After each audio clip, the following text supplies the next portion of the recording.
অগ্রদ্বীপ এই গ্রামটি কাটোয়া ২ নম্বর ব্লকের অন্তর্গত। এই স্টেশনে আসতে গেলে আপনাকে হাওড়া কাটোয়া ট্রেন ধরে কাটোয়ার 3টে আগের স্টপেজ হচ্ছে অগ্রদ্বীপ স্টেশন। এই স্টেশন থেকে আপনি টোটোয় করে অগ্রদ্বীপ ঘাট যেতে পারবেন। ভাড়া আনুমানিক 10 টাকা থেকে 15 টাকা। টোটোও পাওয়া যায়, অটোও পাওয়া যায়। এই আমরা চলে এসেছি অগ্রদ্বীপ ঘাটে। এখানে প্রশাসনিক তৎপরতা খুব জোর, চারিদিক নিরাপত্তা বলয়ে আঁটোসাঁটো হয়ে আছে। এখানে দূর দূরান্ত থেকে অনেক ভক্তরা এসেছেন। সামনে দেখছেন পানীয় জলের একটা ক্যাম্প করেছে সরকার থেকে। এখানে ব্যবস্থাপনা খুবই সুন্দর। 6টি ঘাট করেছে অস্থায়ী, বাঁশের ব্যারিকেড দিয়ে ঘাটগুলিকে চিহ্নিত করা হয়েছে। এক একটি ঘাটে এক একটা করে সব ভক্তরা সব যাচ্ছেন, যারা ওখানে দর্শন করবেন বাবা গোপীনাথকে। এই আমরা বোর্ডে উঠে পড়েছি। এখানে বোর্ডও চলে, গাড়ি পারাপার হয়। এটা হচ্ছে ভাগীরথী নদী। এ পারটা পূর্ব বর্ধমান আর ও পারটাও পূর্ব বর্ধমান।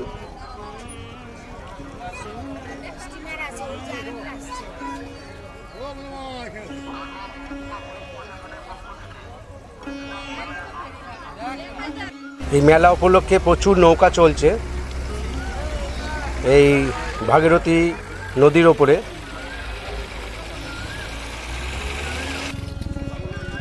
আমরা মোটামুটি পাড়ে চলে এসেছি। এইখান থেকে যাব আমরা ফেরিঘাটে, যেখানে পয়সা করি নিচ্ছে সেখানে। এখানে জন প্রতি 5 টাকা করে নেওয়া হচ্ছে। আমরা 5 টাকা দিয়ে ভাড়া দিয়ে গ্রামের ভেতর প্রবেশ করব।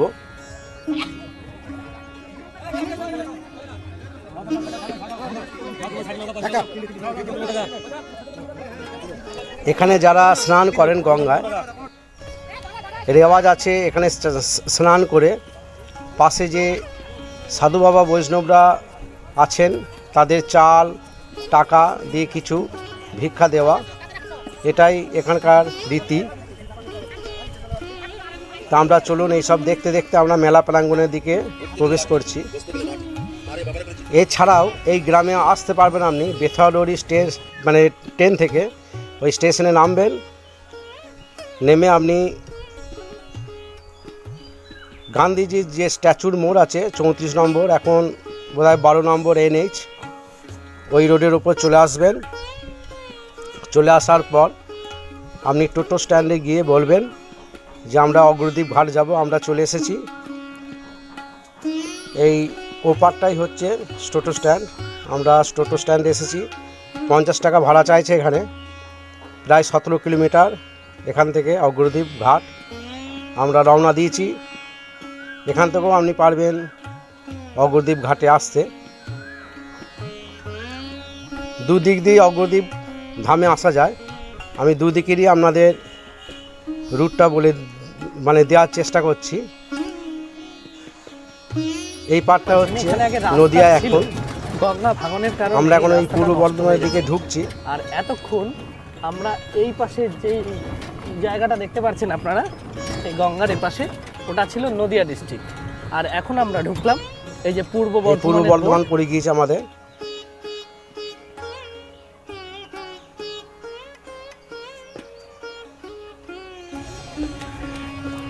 মূলত মেলাটাই 4 দিনের হয়ে থাকে। আজকে হচ্ছে শ্রাদ্ধ, মানে চিড়ে মৎস্যক, আর কালকে হচ্ছে আপনার অন্ন মৎস্যক, পরশু দিন বারণী, তারপর দিন হচ্ছে আপনার দোল। এটা রং খেলার 12 দিনের মাথায় মেলাটি হয়। 12 দোলে এটা আপনার ওই একাদশীর যে তিথি পড়ে সেই তিথি অনুযায়ী হয়। এখন আমরা এসে গেছি শ্রী চৈতন্য মহাপ্রভু যে স্থলে বিশ্রাম নিতেন সেই জায়গায়। আমি দেখাচ্ছি আপনাদের। এই জায়গাটি একটা আগে বটগাছ ছিল, এখন আর নেই, তবে মন্দির আছে একটি। এইখানে স্নান যাত্রা হয়, সব এখানে নেম প্লেটে দেওয়া আছে। এই স্থানে শ্রী চৈতন্য মহাপ্রভু যখন এই গ্রামে আসতেন, এই স্থানেই বিশ্রাম গ্রহণ করেছিলেন।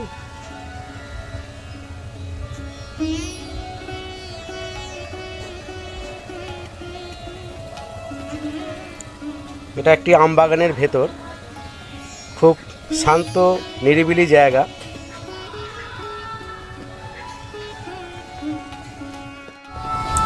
আমি এখন এসেছি অগ্রদ্বীপ গোপীনাথের মেলা দেখতে এখানে। আমি এখন যে জায়গায় দাঁড়িয়ে আছি এটা অগ্রদ্বীপের গোপীনাথের বিশ্রাম মানে গাড় এটা। তা শ্রী চৈতন্য মহাপ্রভু যখন এখানে এসেছিলেন বিশ্রাম নেওয়ার জন্যে, সেই জায়গায় আমি দাঁড়িয়ে আছি এখানে। এই অগ্রদ্বীপ গ্রামে যখন শ্রী চৈতন্য মহাপ্রভু দাঁড়ে দাঁড়ে ভিক্ষা করতে আসতেন এবং নাম বিলি করতে আসতেন এই গ্রামে, তখন এই অঞ্চলে আসার পর সারাদিন ঘোরাঘুরি করার পর এই বিশ্রামস্থলে আসতেন, বিশ্রাম নিতেন। তা এর কাহিনী প্রায় 600 বছরের কাছাকাছি হবে। তা এই গোবিন্দ ঘোষের যে সমাধি মন্দির আছে সেখানেও আপনাকে নিয়ে যাব আপনাদের। এরও কাহিনী ওই সমসময়কালীন। গোবিন্দ ঘোষ 3 ভাই ছিলেন, বাসুদেব ঘোষ, মাধব ঘোষ এবং গোবিন্দ ঘোষ। গোবিন্দ ঘোষ এই গ্রামে চলে এসেছিলেন সংসার ত্যাগ করে। তা শ্রী চৈতন্য মহাপ্রভুর চরণতলে তিনি মানে চরণ ধরে তিনি বলেছিলেন যে আমাকে ওনার সফর সঙ্গী করার জন্যে। তা উনি প্রথমে রাজি হননি গো, অনেক অনুনয় বিনয় করার পর উনি রাজি হন, কিন্তু উনি বারবারই বলছিলেন যে সংসার ধর্ম করার জন্যে গোবিন্দ ঘোষকে। কিন্তু অনেক রাজি করার পর শ্রী চৈতন্য মহাপ্রভু ওনাকে সফর সঙ্গী করেন। তা একদিন হঠাৎ ঘুরতে ঘুরতে শ্রী চৈতন্য মহাপ্রভু গোবিন্দ ঘোষকে মুখ শুদ্ধি করার জন্যে ভর্তুকি চেয়েছিলেন। তা উনি তার কোমরতে যে খুঁটে ছিল কাপড়ের, তা খুঁটে থেকে ভর্তুকি বার করে দেন। তা উনি ভর্তুকিটা খেয়ে বলেন যে তুমি তো আজকে ভর্তুকি কারো কাছে আনতে যাওনি, তা তুমি পেলে কোথা থেকে? তা উনি বলেছিলেন যে এটা আমার কালকেকার আর এক্সট্রা ছিল, সঞ্চয় করে আমি রেখেছিলাম আপনাকে দেবো বলে। তা উনি এতে খুব রেগে যান মহাপ্রভু, শোনা যায়। তা উনি তখন বলেছিলেন যে তোমার সংসার ধর্ম এখনও তোমাকে করতে হবে, তোমার মায়া যায়নি, তা তুমি আমার সঙ্গে আর তুমি থাকতে পারবে না। তা উনি ওনাকে এই অগ্রদ্বীপ গ্রামে গোবিন্দ ঘোষকে রেখে উনি চলে যান। কিন্তু উনি খুব মানে দুঃখ পেয়েছিলেন গোবিন্দ ঘোষ, যে বারবার উনি বলছিলেন যে না এই ভুল আর কোনোদিন হবে না। তা তবুও তিনি আর ওনাকে সফর সঙ্গী করেননি ওনার সাথে, তা রেখে দিয়ে চলে যান এবং মানে বলেও যান যে আবার কোনো একদিন ওনার সঙ্গে দেখা হবে। তা গোবিন্দ ঘোষ প্রত্যেক দিন ঈশ্বরের সেবা করতেন। তা ভোরবেলায় যখন গঙ্গার চান করতেন, তা গঙ্গার চান করতে এসে দেখেন যে একটা কালো পড়া কি পায়ের মধ্যে ঠেকছে জলের ভেতরে। তা তিনি সেটা সরিয়ে দেন বারবার, কিন্তু তবুও সেটা ঠেকার পর উনি সেটা তুলে রেখে দেন এবং সেই রাতে স্বপ্ন দেন নারায়ণ যে তুই যে পাথরটা মানে তুলেছিস পুরা কাঠ ভেবে, তা ওইটাকে নিয়ে আয়, ওইটা আমার মূর্তি তৈরি করবি। দিয়ে সেই রাতেই আবার গোবিন্দ ঘোষ ওই কোষ্ঠী পাথরটাকে নিয়ে আসেন, দিয়ে রেখে দেন। অবশেষে একদিন উনি ভিক্ষা করতে বেরিয়ে যান গ্রামে। ভিক্ষা করে বাড়ি এসে দেখেন যে শ্রী চৈতন্য মহাপ্রভু তার দ্বারে দাঁড়িয়ে আছেন। তিনি তো দেখে খুব আনন্দ পেয়ে পান এবং এই পাথরের কথাটি ওনাকে বলেন এবং ডাইন হাত থেকে অজ্ঞাত এক পরিচয়ে ভাস্কর্য শিল্পী এখানে এসে হাজির হন। সেই পাথর কেটে গোপীনাথের মূর্তি বানানো হয় এবং সেটা মানে আপনার প্রতিষ্ঠা করে নিমাই শ্রী চৈতন্য মহাপ্রভু নিজের হাতে এবং সে প্রতিষ্ঠা করে তিনি চলে যান। এই রকম হচ্ছে গল্পের কাহিনী। তা গোবিন্দ ঘোষ যখন সংসার ধর্ম পালন করছিলেন তখন কঠিন রোগে ওনার স্ত্রী বিয়োগ হন। স্ত্রী বিয়োগ হওয়ার পর ওনার একটা ছেলে ছিল, তা ছেলের দায়িত্ব ওনার কাঁধে এসেই পড়ে। বাবা একদিকে মা, যাই হোক এইভাবেই ওদের দিন চলছিল। তা ছেলেও কোনো এক দুর্ঘটনার কারণে মারা যান। তা মারা যাওয়ার পর গোবিন্দ ঘোষ খুব ভেঙে পড়েন। ভেঙে পড়ার পর উনি ঠাকুরকে বলতে থাকেন যে ঠাকুর, এ কী করলে আমার তো সব চলে গেল, স্ত্রী চলে গেল, ছেলে চলে গেল। তা আমি যখন মারা যাব তা আমার মুখাগ্নি শ্রাদ্ধ কে করবে? তা তখন গোপীনাথ স্বয়ং বলেছিলেন যে আমি তোমার শেষ কার্য সম্পন্ন করব, শ্রাদ্ধ মুখাগ্নি সবই। আসলে ব্যাপারটা হচ্ছে গোবিন্দ ঘোষের সঙ্গে গোপীনাথ ঠাকুরের একটা ছেলে বাবার সম্পর্ক ছিল, পিতা পুত্রের। তা গোপীনাথ ঠাকুর এখানেই মানে ভক্তকে তিনি একমাত্র শ্রাদ্ধ করেন, পুজো করেন এখানে এসে। আর আপনি কোনো জায়গায় পাবেন না যে ভগবান এসে ভক্তের শ্রাদ্ধ করছে। এই ভারতে আপনি আর পাবেন না। এই গোপীনাথ তলাতেই পাবেন এখানে অপরদ্বীপ ধামে এসে। এই বহু বছর আগেকার কাহিনী অনেকজনা জানেন এই কাহিনী সম্পর্কে। আমি যেটুকু জানি আপনাদের বলছি। আমি আপনাদের নিয়ে যাব এরপরে গোবিন্দ ঘোষের সমাধি মন্দির এবং গোপীনাথের মন্দির দর্শন করাতে।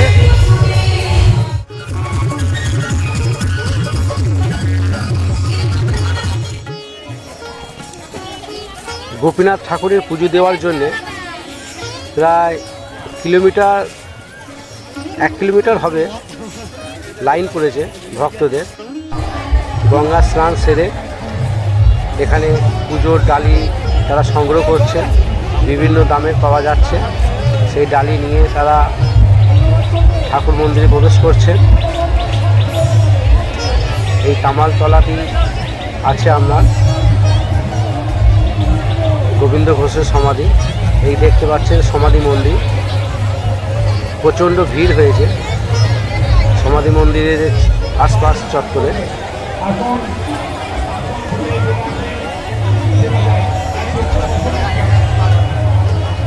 আমরা চেষ্টা করব ভেতরে যাওয়ার, আপনাদের ঠাকুর দর্শন করাবো। এই কামালতলা এটা।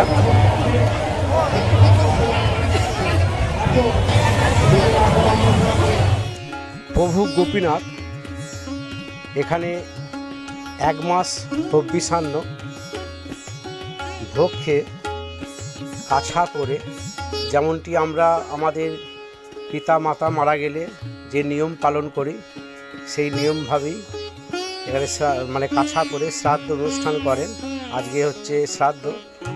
তা উনি কাছা করে শ্রাদ্ধ করবেন। গতকাল রাজদেশ পরে মানে রাজকীয় পোশাক পরে অন্নমৎসবে হাজির হবেন।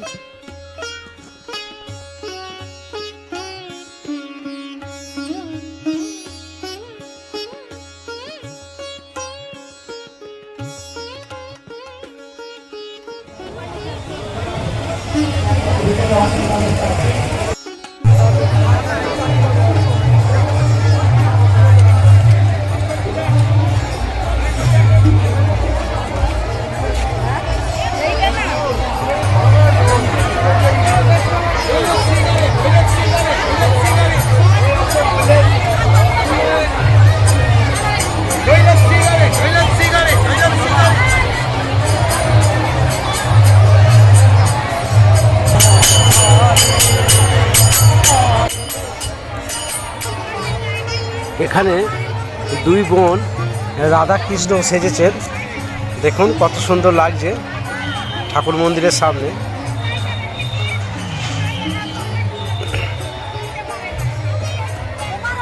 এই হচ্ছে গোপীনাথের মন্দির, আর এটা দেখতে পাচ্ছেন এটা হরি মন্দির, নাম সংকীর্তন হয় ওখানে।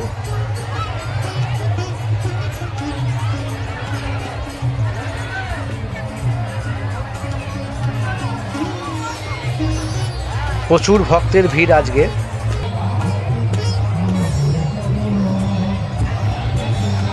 এখানে ভক্তরা এসছেন পুজো দেওয়ার জন্য। এই ব্যারিকেড দিয়ে সোজা মন্দিরে প্রবেশ করবে। আমিও আপনাদের দেখাবো এই মন্দিরের গোপীনাথজির ঠাকুর, দেখুন আপনারা।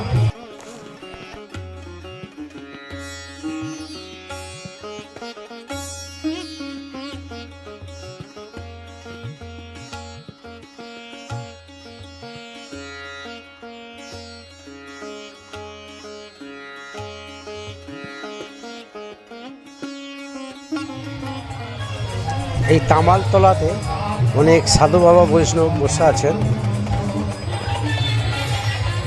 তারা প্রতিবারই এই গাছতলাতেই আসেন।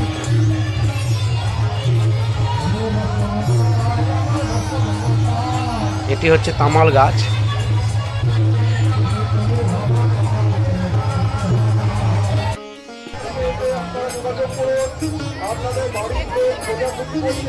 এখন 10:30 বাজছে, প্রচণ্ড ভিড় রাস্তায়। দেখতে পাচ্ছেন আপনারা কীরকম জনসমাগম হয়েছে। এখানে ডন্ডি কাটছে।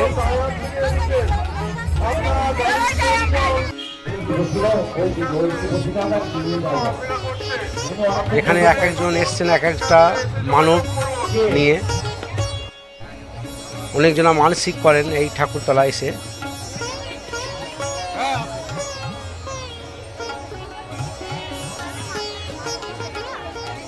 এটি হচ্ছে কালীতলা। এখন আমরা চলে এসেছি দোল মন্দিরের কাছে। এটি দোল মন্দির। এই দোল খেলার সময় এই মন্দিরে গোপীনাথ ঠাকুর ছিলেন এখানে।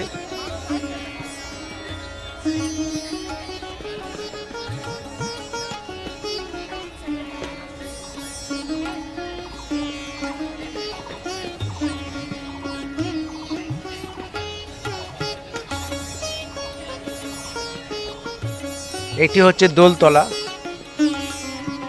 এখানে হরিনাম সংকীর্তন হয় দোলের সময়।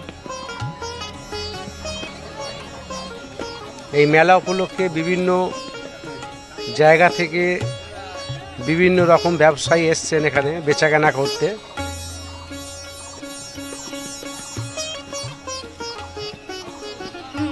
আমরা এগিয়ে যাচ্ছি চরণপালের আগ্রার দিকে। এখানে ঝুড়ি কি সুন্দর বিক্রি হচ্ছে দেখুন। গ্রামের মা বোনেরা এখান থেকে ঝুড়ি কুলো কিনছেন তাদের সাংসারিক জীবনে যেগুলো লাগে, বঁটি দা। এই জিনিসটা আমরা ছোটোবেলা নিয়ে খুব খেলতাম, এখন আর দেখতে পাই না, বড় হয়ে গেছি তাই যাই। তাই এই দাদার কাছে এসছি। স্পিড বোট, পেছনে আগুন ধরিয়ে দিলেই পারি ঘুরে।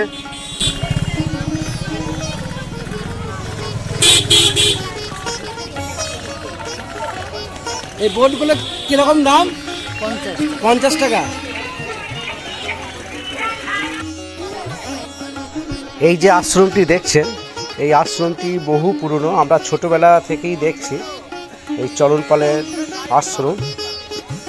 এখানে পুজো, আজকে যে পুজো হবে তার ডালি সাজিয়ে ভক্তরা ঠাকুরের কাছে যাবে।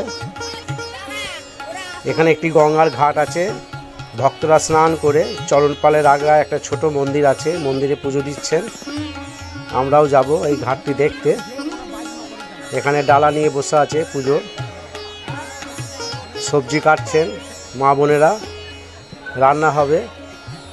এই মেলার একটা বিশেষত্ব হচ্ছে আপনি যেখানেই থাকুন, যেভাবেই আসুন, খাওয়ার আপনার অভাব হবে না। এই হচ্ছে গঙ্গা, গঙ্গায় সব স্নান করছেন, পুণ্য স্নান। কথায় আছে বারাণসীতে আপনার স্নান করে যে পুণ্য লাভ হয়, এই অগ্রদ্বীপ ঘাটেও সেই একই পুণ্য হবে আমরা চান করলে পারে, যেহেতু এখানে শ্রীচৈত্রের মহাপ্রভুর পদধূলি পড়ে আছে। পুণ্য স্নান এখানেও হবে। এখানে আপনার দূর দূরান্ত থেকে সব ব্যবসায়ীরা এসছেন, বিভিন্ন রকম কাঠের, বেতের সব সরঞ্জাম নিয়ে এসছেন। মাটির হাঁড়ি, কলসি, কুলো, এই বেতের সব ধামা কুলো সব আছে।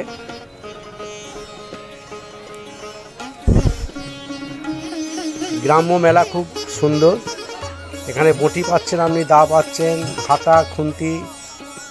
এখানে জামালপুরে যারা কামায় সব বেত পাচ্ছে। এখানে বিভিন্ন ধরনের সাইজের আছে।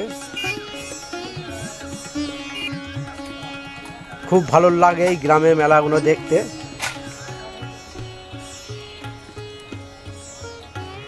দেখুন এখানে শিব ঠাকুরের কত শিবলিঙ্গ আছে, পুজোর বাসন সব বিক্রি হচ্ছে, ঠাকুর দেবতার ছবি, কাঠের সিংহাসন ঠাকুরের।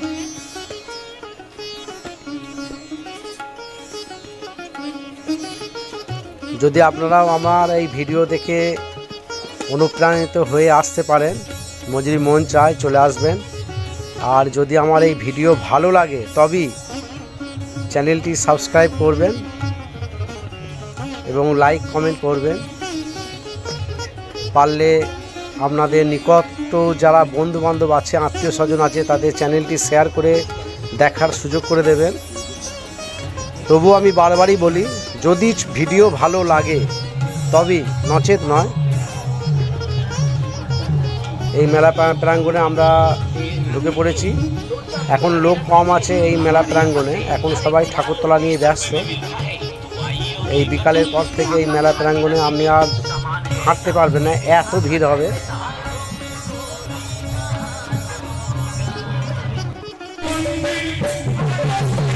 এই আগ্রায় গান হচ্ছে, শুনুন।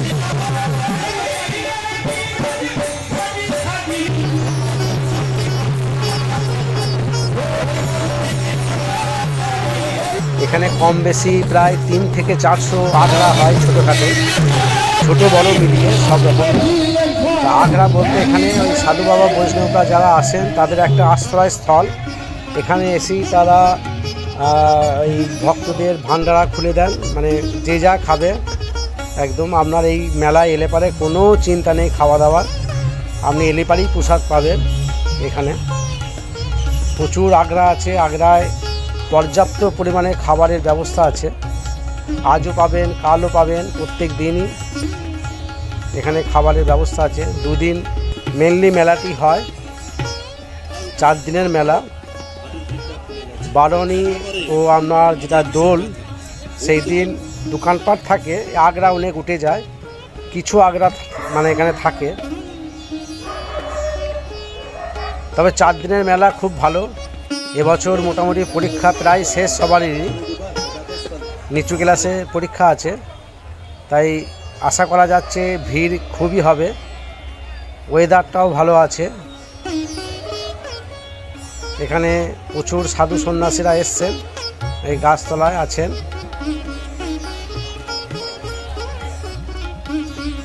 আমরা বাড়ি ফেরার দিকে এগিয়ে যাচ্ছি গঙ্গার ঘাটের পানে।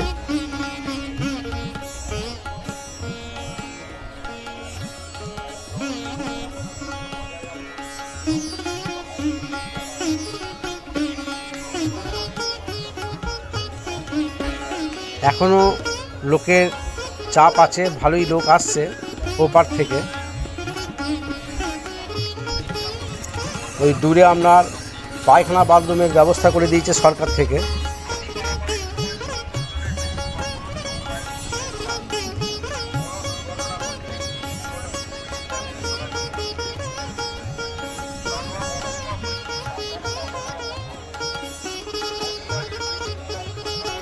গঙ্গায় প্রচুর নৌকা চলছে এই সময়, মানে পারাপারে কোনো অসুবিধা নেই। আপনারা আসতে পারেন, ঘুরতে পারেন এই জায়গা দিয়ে। এই দাদা দেখছে আবার ইউটিউব করছে।